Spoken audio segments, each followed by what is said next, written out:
Praise the Lord. Amen. Mainit na po ang panahon.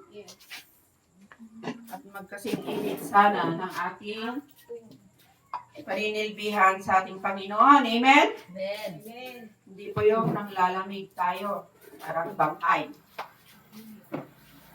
So, tayo po'y mag-aaral na ngayong gabi. Natapos na pong nabasa kanina ang ating teksto. Babasahin ko po sa Tagalog na matatagpuan sa John chapter 14, verse 6. Sumagot si Jesus, "Ako ang daan, ang katotohanan at ang buhay. Walang makakapunta sa Ama kundi sa pamamagitan ko." Yun po yung sa English kanina, "I am the way, the truth, and the life. No one comes to the Father except by me." So, ano po kaya ang ibig sabihin ng ating teksto ngayon? Bibigyan ko po ng paksa ngayong gabi. Jesus is the ultimate answer. Jesus is the ultimate answer. Si Jesus lamang ang tanging kasagutan. Hindi lang siya si Jesus lamang ang kasagutan, kundi si Jesus lamang ang tanging kasagutan. So, ibig sabihin, ultimate. Walang katulad.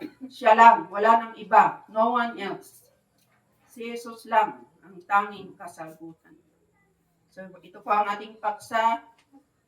Ano po ang ibig sabihin ng Jesus is the answer? What Jesus is the answer means? Bakit sinabi niya dito? Ako ang daan, ang katotohanan, at ang buhay. Sa ating number 1, Jesus is the answer because Jesus is the solution to sin. Amen. Hindi po lingid sa atin na tayong lahat ay nakakagawa ng mali, kasalanan. Marami tayong pagkukulang sa Panginoon. Laging may kasalanan dahil noong unang panahon nga, yung kwento ni Adan at Eva, may kasalanan doon. So ngayon, because of Jesus, He provides forgiveness. Paano po niya provide ang forgiveness sa atin? Sa pagkamatay po niya sa cross, para sa ating mga kasalanan, we receive the forgiveness. Nung nagkasala po tayo, yung ating mga ninuno that time din po, nahiwalay tayo sa pagmamahal ng Panginoon. Sa relasyon sa Panginoon. Nagkaroon ng pagitan. Nagkaroon ng pader o barricade. Nung nagkasala yung mga una noon, si Adam at si Eva.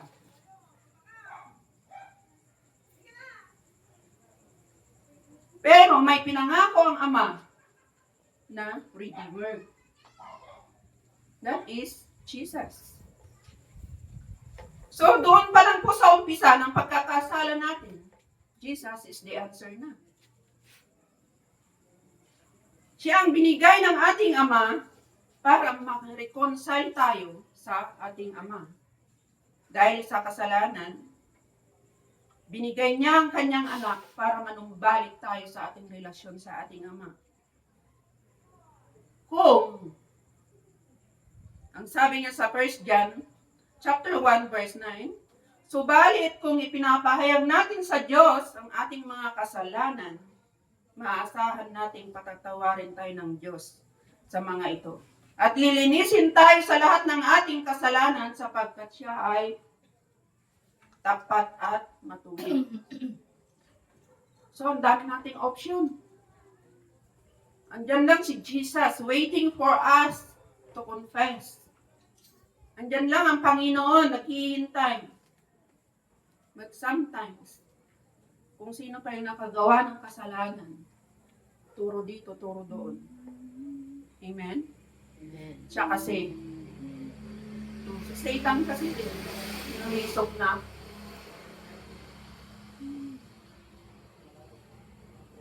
But instead, pag i-confess natin ang ating mga kasalanan, do it purposely or not, ginawa man niya ng iyong kasama at ikaw ay nagkasala dahil sa kanya, ipahayag lang po natin, ang sabi niya dito sa tiyan, ang ating mga kasalanan at sure, 100% patatawarin tayo ng ating Panginoon. At lilinisin niya lahat ang ating mga kasalanan if you confess your sin.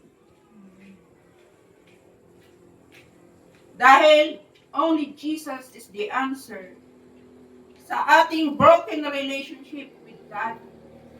Na noong una pa lang kilatan at nasira na yung magandang relasyon natin sa ating Panginoon. So, Jesus is the answer to solution to sin.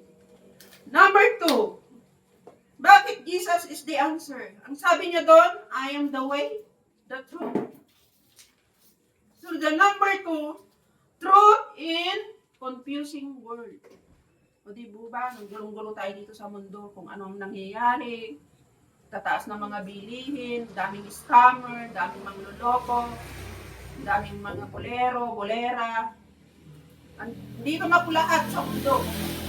So tayo po, naku-confuse na po tayo sa nangyayari sa mundo. Hindi na po natin alam kung ano ba yan, totoo ba yan, may mga AI. So nakakalito na po ang nangyayari dito sa mundo. Hindi mo na alam kung ano yung peke, yung totoo, mga perang peke, may taong peke. Amen? Totoo po yan. Nandito po tayo sa mundo na confusing world. But the truth is, Jesus is the ultimate unchanging truth. O siya lang po ang hindi nababago. Nababago na lahat dito sa mundo. But Jesus is still the same. Yesterday. Di po ba? Sabi niya, today and tomorrow. And forever. Siya lang po yung hindi nagbabago. Tayo, takot na tayo. Nakakalimutan natin minsan na andyan si Jesus. That Jesus is the answer for everything. Nakakalimutan natin, nag-aala tayo. Ang mahal ng bigas. Wala kang pambayad ng kuryente mo. Di po ba? Nawawala yung peace natin. Nawawala yung kapayapaan. Dahil sa kaguluhan dito sa mundo na apektuhan tayo. Ang sabi niya doon sa John 16:33, sinabi ko ito sa inyo upang kayo magkaroon ng kapayapaan sa pakikipag-isa sa akin. Magdaranas kayo ng kapighatian sa mundong ito. Oh, biblikal naman pala, nadadaan tayo sa mga ganito. Napagdadaanan natin ang mga ganitong klase ng mga struggle dito sa mundo. But, ngunit tibayan ninyo ang iyong loob, sabi naman ng Panginoon, napagtagumpayan ko na. Ang lahat ng yan, napagtagumpayan ko na ang sanlibutan, napagtagumpayan ko na yung problema mo na yan. Amen? Tapos na yun, ginawa na ng Panginoon.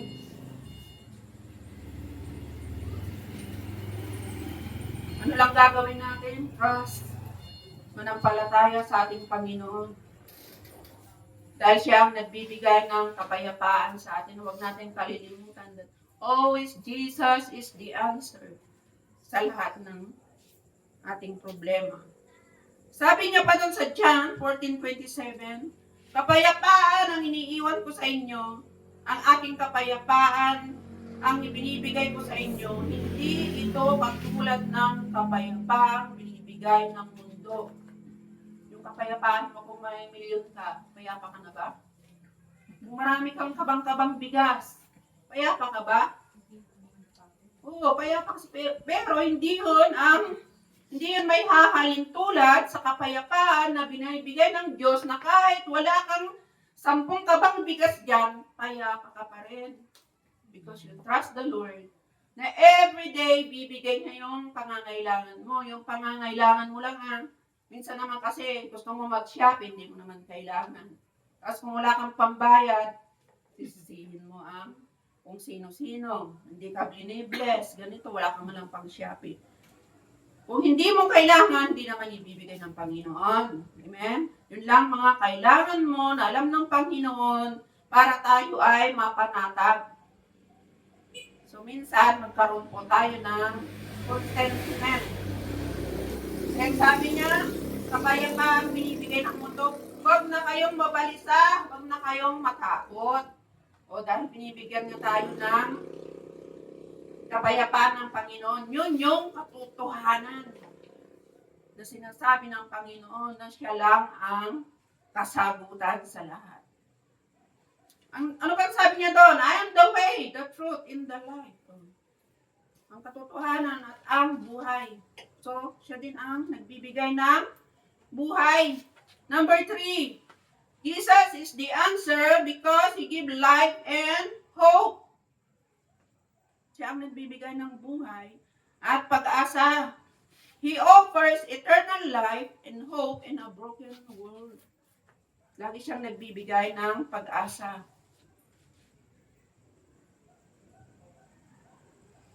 Dahil nga po, nung una may kasalanan pa, no? Sabi niya doon sa Romans, sapagkat kamatayan ang kabayaran ng kasalanan, ngunit ang libreng kaloob ng Diyos ay buhay na walang hanggan. So, si Jesus na naman. Si Jesus talaga ang star, di po ba? Siya.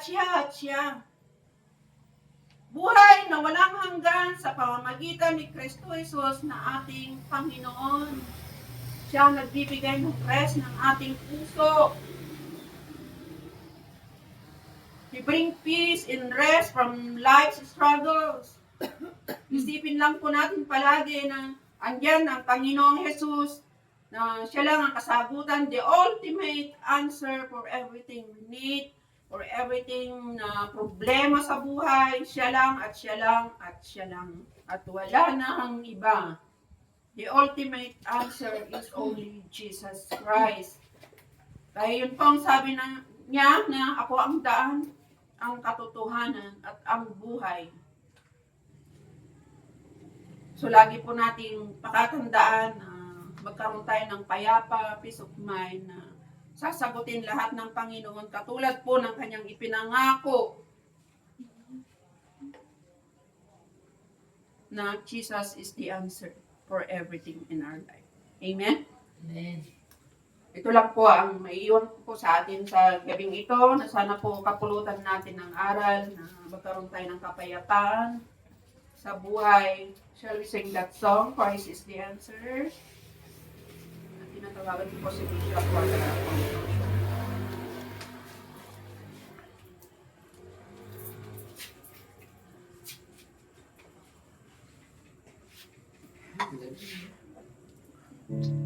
Thank you, Lord, for your words.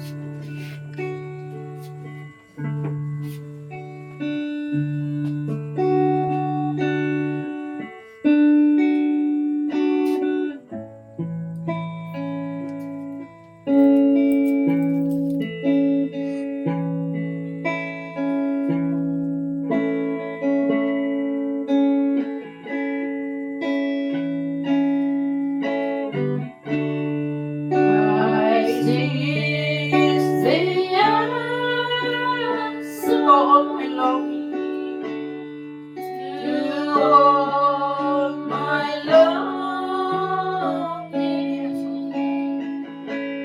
Christ is the to all my answer needs, to all my needs. Savior, baptizer, Savior, my great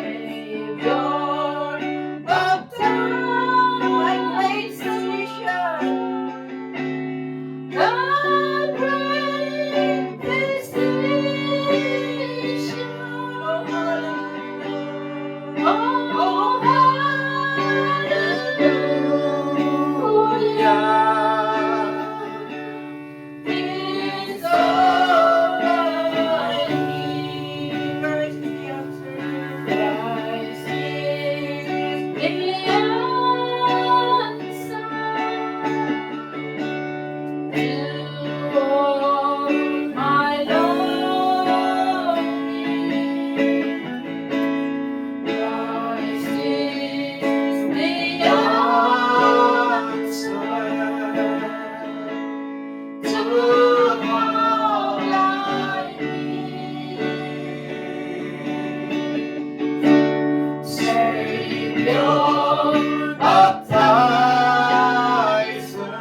Napakaganda po yung mensahe ng Panginoon.